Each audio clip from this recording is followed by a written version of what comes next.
Wait, are you gaming? On a Chromebook? Yep. It's got a high-res 120Hz display, plus this killer RGB keyboard. And I can access thousands of games anytime, anywhere. Stop playing. What? Get out of here. Huh? Yeah, I want you to stop playing and get out of here so I can game on that Chromebook. Got it. Discover the ultimate cloud gaming machine, a new kind of Chromebook.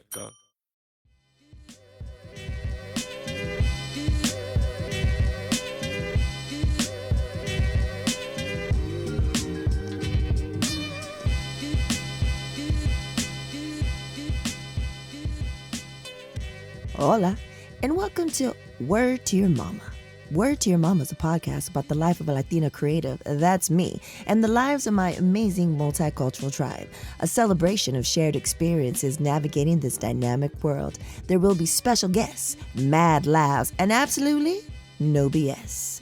Segments by the Supernatural Bear. That's my little man. He's 10 going on 40 because he's an old soul. But other than that, this podcast will be explicit. Please believe it. Now, why do I have a wide range of peeps on here? It's because I come from the music, art, and Web3 industries.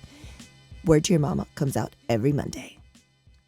Today, we have A. Smith, an Indigenous artist, helper, co-founder of Outlaw Rising, an Intersectional Web3 project. Their Indigenous name is Wasagi Maingan. Wasagi Maingan. I don't know if I messed that up. Please forgive me, A, if I did. I'm trying. I phonetically wrote it out in the whole shebang. So in this episode, we discuss what they feel about, what their thoughts are on the being part of the Indigenous community, on what Indigenous Futurism means to them, how we met, and if you listen to, which I'll have in the show notes, to Courtney Running Fox's episode a few episodes back, we all met because we were presenting at NFT.NYC to just see a group of Latinas in the same room with a full Indigenous panel, the first ever at this convention, just holding and taking up space in these white spaces. We're immediately drawn to each other. We're immediately supporting each other. As mentioned in Courtney's and in this episode, they stayed for the Latina panel, and then I reached out to connect with them. And we've been, we had a couple of meetings just to meet and have, build these bridges. And then, of course, I was like, I have to have you on the podcast. So here is a conversation that I have with A. Smith. If you listen to the episode before, the solo episode that I had is episode 138. I talk about the craziness of speaking at the UN. So I just wanted to be a reminder to go follow the Women of Web3, because depending on when you hear this, we're going to be speaking and presenting at the United Nations General Assembly 78th Science Summit. And we're going to be talking about reducing inequalities for marginalized communities. So there's going to be some crazy, amazing announcements that is going to have an impact that's global. So you're definitely going to want to follow that link that I will have in the show notes. So yes, let's get into it. And don't forget, after we'll have a short Supernatural Bear Corner, because if you heard the last episode, those are few and far between because he's skipping town, guys. He's retiring. He's retiring because, preteen times. And then after that, a little outro. So yes, let's get into it. Hey, muchísimas gracias for being here today. The BTS behind this is that we're supposed to do this like a month ago, but you've been so amazing and, allowing me to have the grace to be able to, redo this since I was with family. And so I really appreciate you. So let's start off by, how are you doing? Good. Miigwech for having me here. And yeah, I'm so excited. It's great to just see your face again and connect this way. I'm doing good. I was just doing beadwork this morning and I was like, let me get all my beverages set up. I'm a beverage goblin. So I have my coffee, I have my tea, and I have water for hydration. Oh, wow. The trifecta. Yeah. So clear beverage goblin over here. How are you? Great. Yeah, I got my water, I just realized that, I was not drinking sufficient water, and I could tell by my skin. You know how that is? Like if you're Yes, not I drinking do. water, your skin is just kind of like, And so I was like, oh, I need to up Mhm. it. But I'm great. Yeah. So let's start off by, if you're at a party, Yeah. you don't, you meet someone new and they say, hey, what do you do? What is your answer? Oh, I think that's the hardest question. And I always, if I meet somebody, they're like, oh, well, what do I'll just be like, oh, yeah, like I'm an artist first, a creative, and a helper. So I do a lot of little things, in our culture. We have helpers. They're people that just help and offer support wherever it's needed, sometimes to community members or just, in different areas. So a helper can be anything, but I also would say, oh yeah, like I have a company. I'm a co-founder of Outlaw Rising, which is an intersectional Web3 project, and we work with supporting our marginalized communities. Those are the communities that all of our co-founders come from. Mm. And we're looking to figure out how can we redistribute the wealth gap using technologies, using NFTs, Web3. So I think so. I would probably get nervous and be like, yeah, I hope that makes sense. So kind of, and also I think the running theme here is that with all the different guests that I have, a lot of pretty much everybody is, multifaceted. They do so many things, and they're just not in one lane. That it kind of, the environment and the context of where you're at kind of dictates what you're gonna, say. For sure. Multi-passionate, I guess, is the new word. Like multi-passionate, you're doing so many different things. So, hey, Yeah. where are you born and raised? So I was born in Colorado, out in the Midwest, the wild, wild West. I lived between Colorado and Arizona for a while, and I then moved to the East Coast. So I lived in New Jersey for a while. I lived in Pennsylvania for a while. Now I live in New York State, and I have family. My tribe is up in Michigan, so sometimes I do go back home to the res. And yeah, And what all could you over. share with us what your tribe is? Yeah, so I'm Anishinaabe, Odawa specifically. My tribe is the Little Traverse Bay Band of Odawa Indians up in Harbor Springs, Michigan, and Mount Pleasant. So, Nice. And then I I do an intro, so you don't mhm. hear it unless you hear the episode. So I don't want to mess it up. I don't want to attempt, but how I met you in that name, could you please share it with the folks, please? Oh yeah, I can give my intro. So, Bujuanin wasagi mangan indigenakas mako andudam Odawa and Dawa waganasaking Odawa naradi bandagwas. So hello, so Bujuanin, hello, wasagi mangan. That's my name. My name is Wasagi Mangan, or A. I usually go by. I'm Bear Clan from the Little Traverse Bay Band of Odawa Indians. Yeah, that's my That's the traditional, the full blown. the full, yeah. Yeah, and then I love how when we met, Courtney running Vox, you and we met, and you were just like, "Oh, just call me A." I was like, "Oh, Yeah. thanks." Because I do want to do it justice, but I need to hear it a couple of times. So I will re-listen to this portion a couple of times and then do my best attempt in the intro. So thank you for that. So what does it mean to be a part of the indigenous community to you? Has that changed? Because I know, different ages, sometimes you reject certain things, and, we're trying to figure ourselves out. So, what is the overall arch of what it has meant to you being a part of an indigenous community? Ooh, I think when I was younger, it was just like a cool thing. It was like, oh, I'm Indigenous. I grew up in a lot of non-Indigenous containers.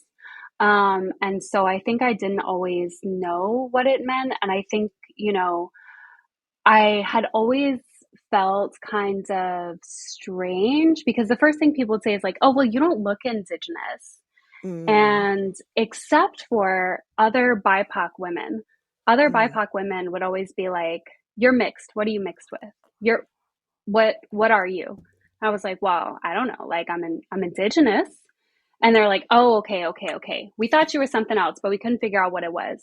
And so I always thought that was very like growing up. I was like, oh, okay, because like I didn't know what mixed meant as a kid. Like I was yeah. just like, oh yeah, like I'm Indigenous and my mom's not Indigenous, so like I'm mixed, but I didn't really know what that meant until I was older. And I think growing up, there's definitely this part of me that is always in this like reconnection process, but I never knew about like now they talk about reconnecting natives and I didn't really understand that because my father when we were younger like he raised us traditional like these are the values, these are the teachings, this is how you act in the world, this is who you are, and never not say who you are, never not be proud of who you are, just Mm, always be who you are. And so I didn't understand what people meant by like, oh, okay, like reconnecting natives. And it can mean a lot of different things. I'm not sure that I'm like the best one to speak to that specifically. But I think now it's looking at like, oh, okay, right. And I think it's a very complicated question, a complicated answer, because it's also understanding my privilege in the world and the way right. that I walk down the street. What does Mm-hmm. it mean for me to be Indigenous? And how can I, you know, be in the community? And I think part of it is community, right? It's being a helper. It's probably identifying who I am and saying, sometimes my role here is just to listen. Sometimes my Right. role is to do something, to say something, to, support the young people. And so I think it's like there's a lot of things what it means to be Indigenous. And I think, on our tribal website, they're like, what does it mean to be Odawa? What does it mean to be Anishinaabe? It's like, oh, it's freedom, right? And showing Mm. up in a good way.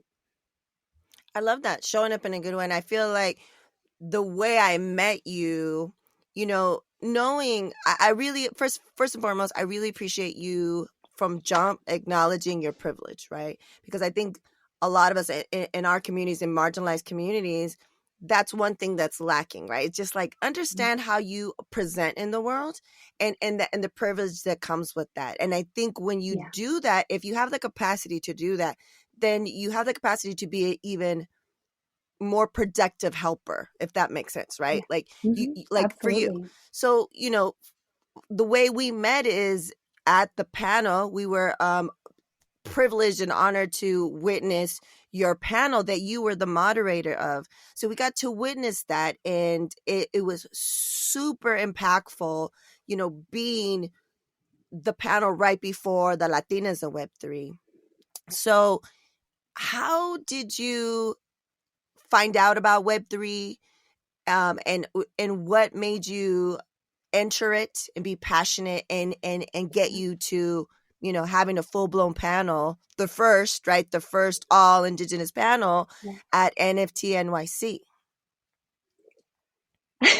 So, okay. A couple of years ago, I knew nothing about Web3, and thank you for these questions. And I always want to shout out Latinas at NFT. They were such a bomb panel, and like y'all just welcoming all of us. Like y'all are so bomb and so beautiful. I was like, oh my God. So thank you. Um, but I got into Web3 because of my wife, actually.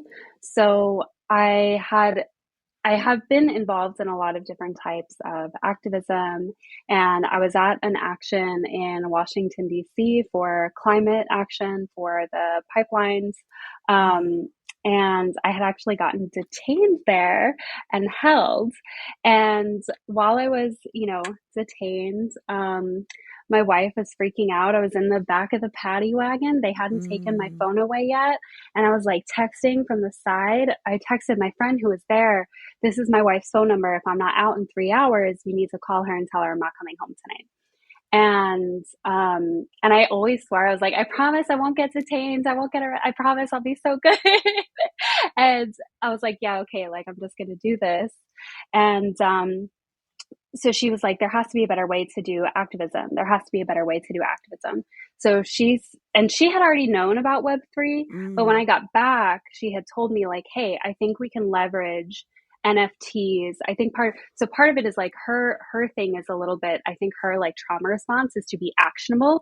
Like, how can we be actionable? How can we do something? How can we change something?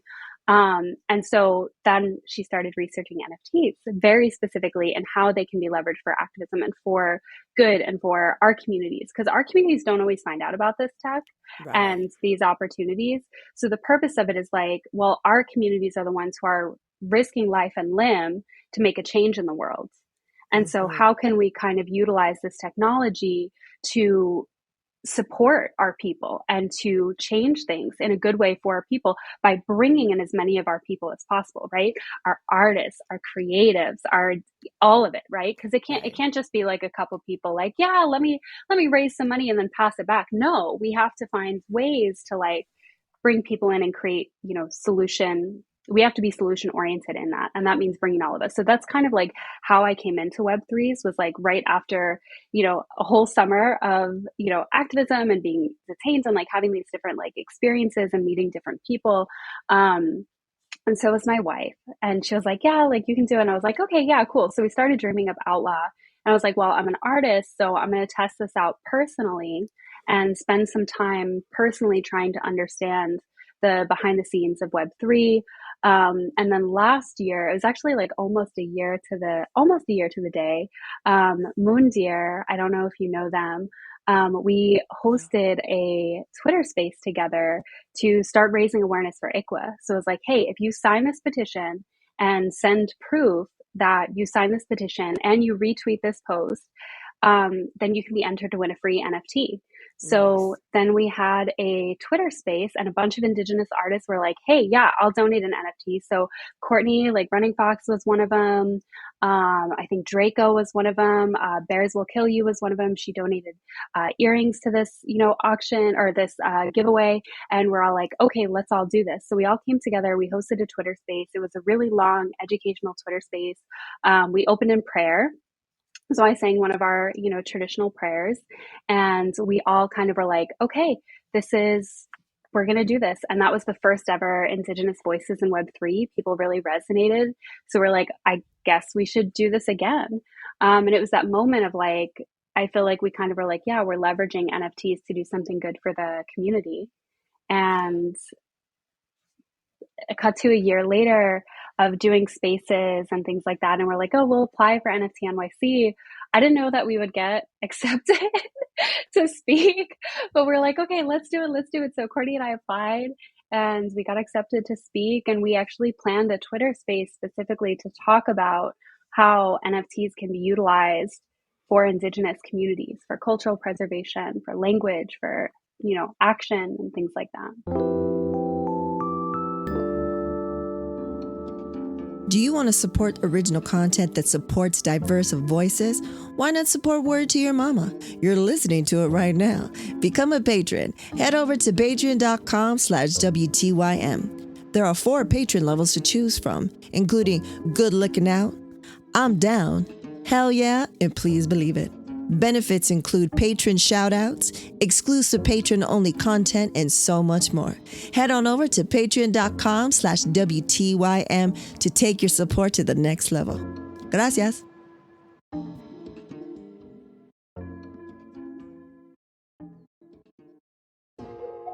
Many of us have heard of the devastating passing of Hurricane Fiona through Puerto Rico, but not many of us know of ways, or better yet, trustworthy ways to help and contribute to those in need. Fiona a través de los ojos de los niños is an NFT project featuring art made by children of the nonprofit school Flor de Loto in Ponce, Puerto Rico. Through their drawings, they've expressed their feelings and fears which they went through the hurricane. You can help these children, their school, families, and communities by minting one of their NFTs at helppr.xyz. You can also help by sending crypto directly to their wallet listed on the website, or do a donation through PayPal. The links can be found in the description. And to learn more about this initiative and how you can help, please visit helppr.xyz or via Twitter at helpprflm. I love that. I think it was very inspiring because it gave me hope. It was like they put us all together, but I think at least for me personally, and I know for the other people that were on the panel, it like gave us like more juice, more like we're just like, oh shit, together, like we have so similarities and differences, but together, like the universal and the specific, but there's like so much overlap. And because what I get excited about in anything that I do is, us coming together, the power in numbers, right? Like the unity, and having those in power, quote unquote, shook. Like, oh shit, we've been our trying to divide and conquer has been working for years, but now we can't stop this. You know what I mean? So to just see you guys, and I mean, we were crying. You guys were crying. We were crying. It was just, there was something palpable in the air. The energy was thick. And it was great, and the fact that we went to go look for you and then we reunited and then you came on our space after and then you allowed us in your space. And it was just, I don't know, man. And then after the conversations that, you and Courtney Running Fox and I had is the bridges. And this has been a theme these past couple of episodes with guests, being first gen or, all, different communities come in this new, quote unquote, new space of Web3 and all these new technologies. It's like, it's the bridges. It's building these bridges, seeing how can we help. And also, not to get into the nitty gritty because these are private conversations, but I feel like a revolutionary act in itself is warning each other about people out there that are faking the funk, that are forward facing or saying they're about community. And I just had a conversation this weekend with someone else, but they're in the film industry, but they are of color. Do you know what I'm saying? They're marginalized and they're trying to do good work in the documentary space. And we had this whole conversation while we're by the water and we're just like, yeah, man, like there's certain ways to navigate that. So everything that's been happening and these conversations we've been having since we met, I really appreciate them. And thank you so much for being so open and welcoming and, however we can support. So let's get into the questions and comments from the audience. Okay.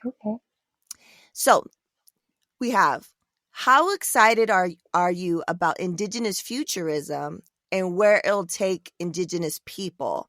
Also, I love you and think you are so amazing. And this is by Courtney Running Fox, who we've been speaking about this entire time. I'm so thankful to have met Courtney in Web3. Just as like a side, she keeps encouraging me to like keep doing things.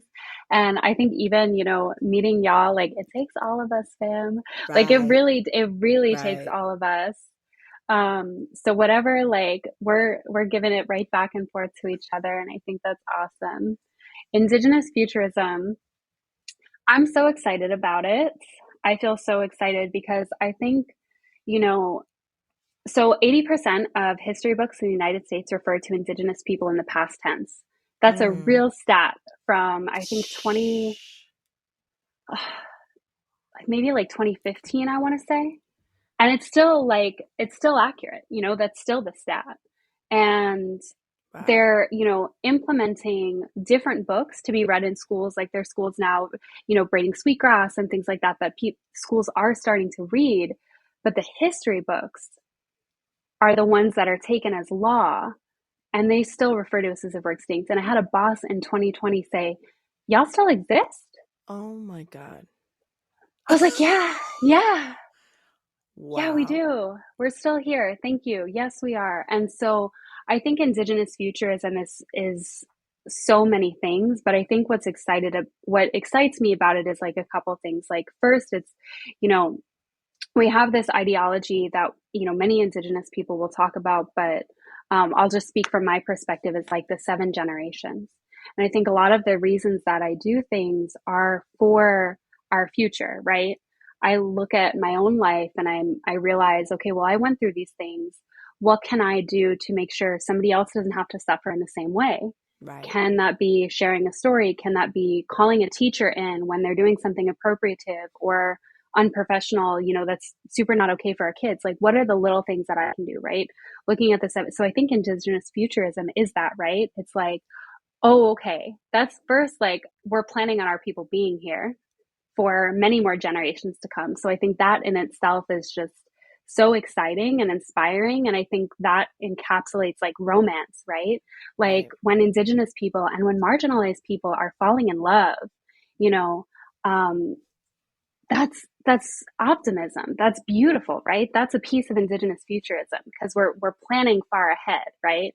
But I think in terms of technology, it could be really cool. I used to watch a lot of like sci-fi. And so I think about that integration between technology and the natural world and how we can take Indigenous ideologies and principles to enhance what we have. It's like, like people talk about makeup and they're like, oh, it's only meant to enhance your natural beauty. Well, I think technology is meant to enhance the natural world. It's not necessarily meant to take over. We're not meant to be ruled by tech only living in the metaverse, but there are certain things from all this amazing technology that can be used to shift and preserve and lengthen the lifetime of what we have here. And I think it comes into all arenas. So I think when I look at Indigenous futurism, it's not necessarily from like, I'm thinking of Courtney. She has this art piece that's neon teepees. So I'm not necessarily thinking of it from this like really cool art perspective, though that is there. Yes. I think about it from this integration between all the different planes of our existence and how we coexist. And that can look like government, right? That can look like, landscape architecture, technology, of course, like even ethics, code of ethics. So I think there's like a lot of things within that, but yeah. That's fantastic. I'm excited about that because this weekend, well, I don't know when this is going to drop, but it was my niece's native graduation at UCLA. She is double major neuroscience and American Indian Studies. And so I was able to get there right before the blanketing ceremony, but they had, and I haven't looked up his name. They didn't have his name on the background slide, but I think he was a councilman, but he's Indigenous, and he was talking. I mean, he sang while he was up there, and then he was also saying how important. I think that speaks to you, where you mentioned, and I think that's what we have to remember, how the futurism is not just technology. It's all encompassing. And when you mentioned government, immediately I thought of him and how he was saying, imagine if more of us were in these positions of he's talking about representation, and we were and more of us were in these positions of decision making that that make decisions that can last multiple terms, long term, and stuff like that, and how that impacts everything. So thank you so much for bringing that up, because I think we forget. You think futurism, I think a lot of us automatically go into just tech only, right? Yeah. And futurism encompasses all the things that you just mentioned. Okay, let's get into the not so rapid fire questions, the AKA slow as hell questions. Are you ready? I'm ready. Let's go. Okay, 3 words to describe yourself. Oh, I would say loud. Really? I just a little. I was okay. So loud,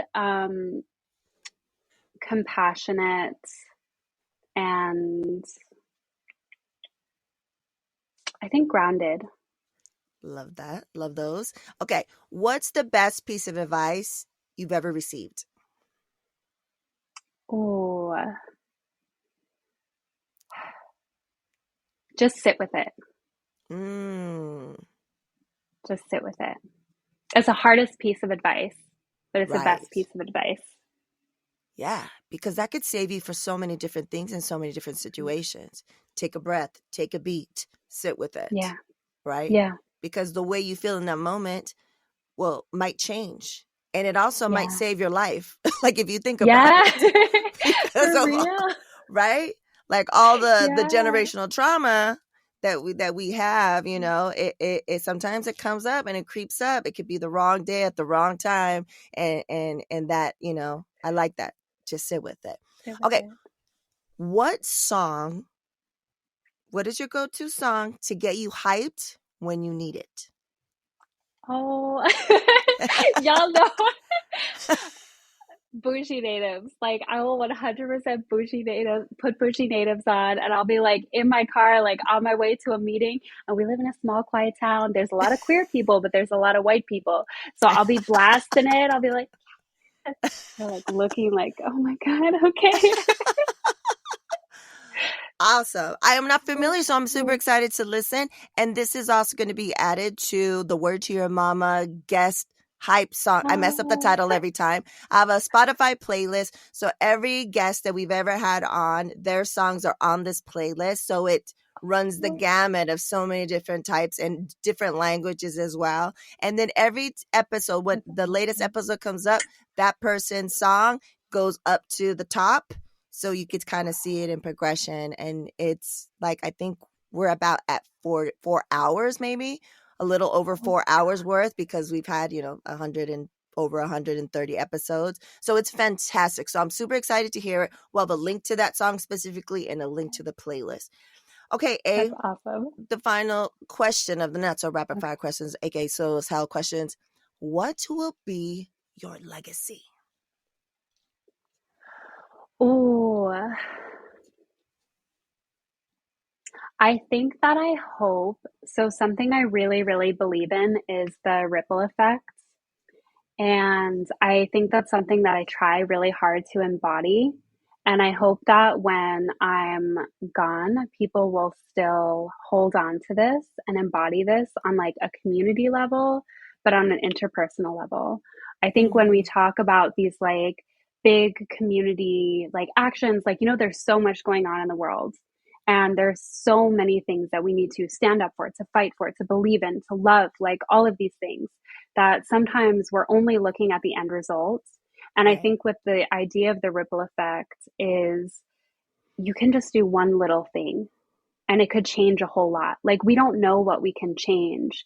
And so I think that's what I hope other people will remember me by. They'll be like, oh, A started a lot of really awesome ripples, you know, by just, I hope to like inspire people, like you can do something, just do something. Don't, even if it feels too small, it's not too small. Just do something. Cause you never know. And I think that's the one thing that we forget about in being human is that we never know how we're going to impact somebody. Right. So if you go out, like some of my friends will know, like if we go out and I see somebody and they're cute or like they're wearing cute glasses or like, you know, hair, I will always tell them. And people are like, do you really have to? I'll be like, yeah, I really have to. So like I've walked up to a barista in Starbucks and been like, okay, I don't know if this is weird, but like I just have to let you know you are so damn cute. And like your eyes are so bright, your cheeks are so full, you're so damn cute. And they'll be like this happened when we were in NYC. The person was like, I really needed to hear that today. Right. And so I think it's like that's just a small moment. And I don't share that story to be like, oh, look how great I am. But it's like that's a small thing that anybody has the power to do. Right. So we can do this and it can change somebody's day. It can change somebody's life. We don't know. So the ripple effect, I hope people will be like, oh yeah, the ripple effect, right? It's part of being a helper. No, I love that because I'm the same way too. If something in me is calling me like, wow, they have a really cute outfit. Like they're unique. Like it's a unique situation, especially out here. I'm in the desert and you know, it's like the same old, and then we get the snowbirds and everything. But when I see someone that's just like unapologetically like styling, you know, and they're in it, I go, oh, like especially in Trader Joe's, like I'm just like, excuse me, this right here, this. love it. Love it. You Yes. know what I mean? And then Yeah, they're I like, oh my God, do. and it changes their demeanor too, if you noticed it, Yeah, right? Like the barista or like the person that I said that to recently, they were just kind of like, yeah, resting face, da da da da. yeah, But then I say something and you never know. But I yeah, wanted to say that I will forever remember you. I'm sure we're building bridges and we're going to be yeah, working together. I could see it and I could feel it. But, yeah, you know, 30 years from now, may the lords and dragons above allow me to live that long. I'll always remember you and your crew and in that moment of seeing you yeah. guys at NFT.NYC, because it was monumental for us being there. And then I think it took it to another level. I think it took it to a next level to see you guys there, right? And being like, oh, let's do this. I don't know, like it was Yeah, like inspiring, and I feel like it is super important now that we have the videos of the panels to yeah. share that shit everywhere, man. Like I Oh, want yeah, everyone to see, because it's so powerful. yeah. Your panel was so powerful. I think you guys are speaking each other's truths, but also being like, yo, we're just putting this all together, lumping this all together, this one thing. Do you notice it? Yeah. Like it's calling people out. And I think that's very important as well. But it was so powerful. So I really, really thank you. Tell the folks how they can find you. Tell if you want to share anything else that you want people to take away from this time, this convo with you, about you personally, about Indigenous, whatever you want. This is your time. Ooh. Well, first, I want to say, because I don't think I've said this, but when I looked out at NFT.NYC and I saw y'all sitting there, I felt so safe all of a sudden and so Mm. at home because we had our crew on one side. And then, when you're speaking, if you kind of like look out and see people, and Yes. I looked over and I saw y'all, and I immediately felt so much like gratitude that y'all were there, and Mm. also safety because I was like, oh, I see my people. I see my people. Thank Creator they're here, these beautiful people, right? Um, so I don't think I'd ever like spoken to that, but I think it was like really amazing that we were there and we were back to back and there was that really beautiful energy share. And I think, when I think about that moment, I think about there was a complete energy share. Like we really shared energy with each Right. other. And I think sometimes these things can be very like abstract. It feels very spiritual and very physical and very much meant to be. And maybe some folks will be like, oh, that's so woo woo, get out of here, eh? But I think it's really It's true, real. right? It's There real. was that spiritual connection. And I think in that moment, it was like, oh, okay, like we're here for each other, in that moment. Like there was a reason that we were back to back and that we were first of each from our communities. Right. And I think that in and of itself is just like, oh, okay, this is the start of something. Um, so I feel really thankful about that. And I'm on Twitter, I'm on Instagram, the same handle everywhere with Sagi Mangan. Outlaw Rising is also on Twitter. They can find that in my bio. So I just want to say thank you so much for having me here and for speaking with me. And I think if anybody is listening, then I would say to them as well to just do the things. Don't be afraid to do the things, you know, just keep going and don't give up. And remember, it's okay to take up space. I remember we talked about that before, but I just hope that all the all the people, all our marginalized fam bam, all our BIPOC people who are out in the world, like I hope that everybody feels joy in at least like one moment of their day and that they don't ever look back. Like you feel that joy and fully embodied it because that is resistance and that is beauty and Right. that is the thing that starts to change the intergenerational trauma that's hiding in our DNA. Like when we feel Yes. joy, like that's the thing that will be now that's a new component added to our DNA for our next gen and our next gen. Right. And so I think that's something I always want to encourage people is like, take up your space, feel that joy, be like so fully embodied and don't feel guilty, just be beautiful and go after it. Right. Thank you so much for the kind words. I 1000% agree with you about the energy shift. It was. And I don't know where it's from, but I always remember the, shared joy is double joy and shared Yes. trauma is half, and one thing that came out of the beautiful Twitter space that you were so gracious enough to have us on, I think it was Lucia and I were on there, is I think Sandy was on for a little bit. I think she had to leave. Yeah. But you guys reminded me of something that someone else had said. Purple from Women of Color Collective, and she reminded me that we always think of the generational trauma. It's such a buzzword. We remember that. But she reminded me we got this generational wisdom, right? Yes. The generational wisdom and we have to remember that. And I think that was also part of that energy shift, right? Yeah. It was breaking these cycles, taking up this space and telling, look, motherfuckers, we are here. We might be the first and the few, but we're breaking the shit wide open. It's on and popping. Do you know what I mean? Yes. Like it's all on and popping. Like, you think you're throwing us a little bone. Well, we're digging this big ass hole. It's on and popping. So I really appreciate you. Is Outlaw Rising, has it launched, or where are we at in the process? We're in June, mid-June right now.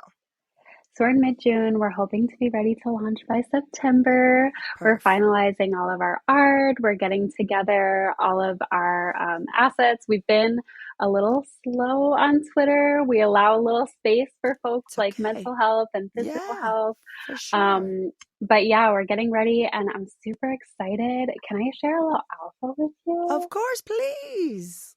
So we're putting together a blog specifically for our communities that's called Vigilante. And y'all are noticing a theme. We're starting to reclaim some words, right? Like if we look back a couple 100 years ago, 50 years ago, 20 years ago, we all would have been outlaws and vigilante and like bad guys. How dare us try to change the world a little bit. But it's called Vigilante. And what we're trying to do here is highlight the joys and beauties in our community.